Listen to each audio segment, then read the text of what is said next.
Shubha bo'lsa kutmang. Vaqt bola uchun eng katta imkoniyatdir. Bolangiz chaqirganda qaramaydimi? Gapirishga kechikyaptimi? Yoki o'yinchoqlar bilan boshqacha o'ynaydimi?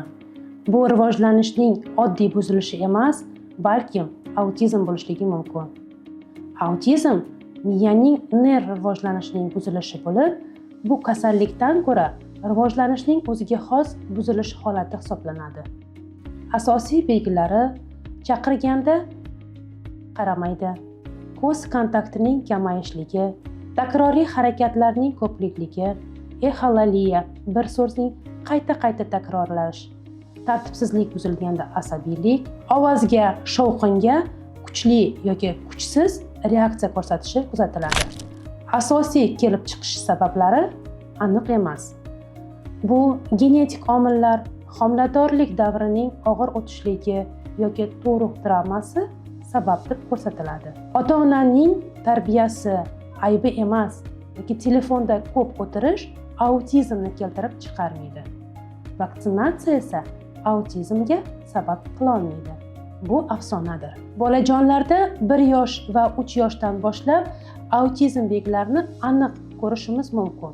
Bunga asosiy sabab miya to'qimasining qavatlarini rivojlanish davriga bog'liq bo'ladi.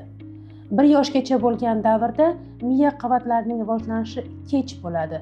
1 yoshdan boshlab uning regress o'sishining hisobiga bolaning xulq-atvorida o'zgarishni sezamiz. Autizmni tashxislashda bir guruh vrachlar va pedagoglar yordamida, ya'ni nevrolog, psixiatr, psixolog, logoped, defektolog yordamida autizmga tashxis qo'yiladi. Maxsus testlar o'tkazilib, bolani holati baholanadi. Tashxislashda afsuski ma'lum bir analizlar mavjud emas. Albatta, boladagi yuqori holatlarga qarab turib, bir guruh shifokorlar yordamida tashxis qo'yiladi.